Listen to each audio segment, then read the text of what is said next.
But we were talking about these new numbers for President Biden and how voters feel about the economy. They don't feel good about the economy under President Biden. Well, and they shouldn't. I've been in business 52 years, and when you talk about the high inflation, you talk about high interest rates, you talk about no supply side, you talk about not being able to hire people. This is not a winning formula for anybody, and the government's got involved, and they keep saying, well, we got the lowest rates in the world. Well, that's like comparing a baseball team. You're one game ahead of the last place team.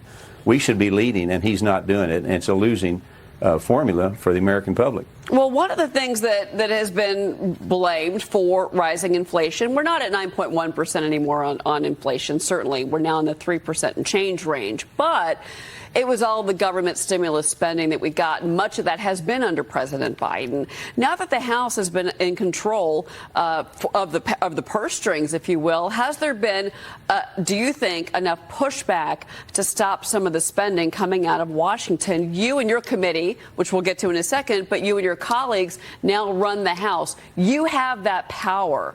Are we going to see more spending cuts, in particular as we go to potentially another government shutdown in Washington? Well, there's no question we need to cut. I mean, it's not an income situation with this country. It's an expense problem.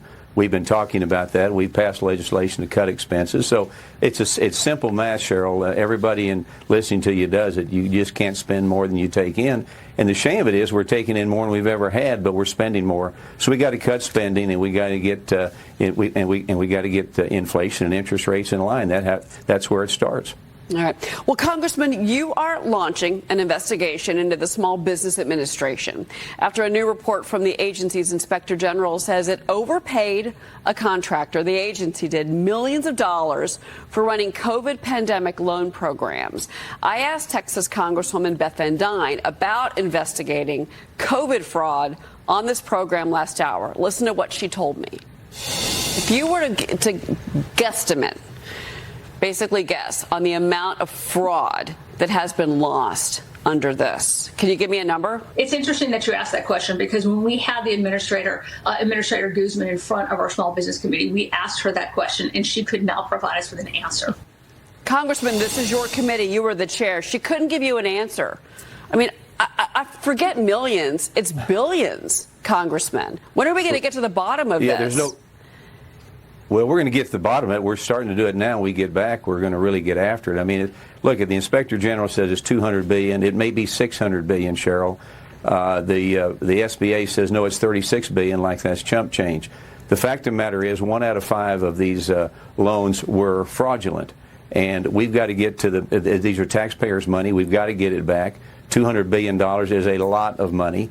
We've got a plan to be able to get it back. I want to put America on commission. I want to pay people commission, 10% commission for all the money they bring back, 15% if it comes from China, which we know that a lot of foreign nationals also receive this money. So we've got to get the money back. I don't know if we'll get $200 billion back, but whatever we get back, it'll be taxpayers' money. But I think we can pay people commission, like in the real world, to help us get this money back. And I'm not so sure those people who haven't stolen the money wouldn't bring the money back for commission. That's an interesting idea. Well, please keep us posted on your investigation. Before you go, ceiling fans are now the latest target in the Biden administration's green agenda. The Energy Department has proposed this rule. It would require fans to be more energy efficient. Congressman, before you go, your thoughts on this? Well, it's like watching Saturday Night Live with some of these people, some of the things they come up with. But ceiling fans, look at it. If ceiling fan legislation passed, that what they want to do, what Granholm and Biden want to do, it's going to probably take 30% of the ceiling fan companies. It'll make them go broke. Thousands of jobs will be lost. I mean, ceiling fans are an option for a lot of people that can't afford air conditioning.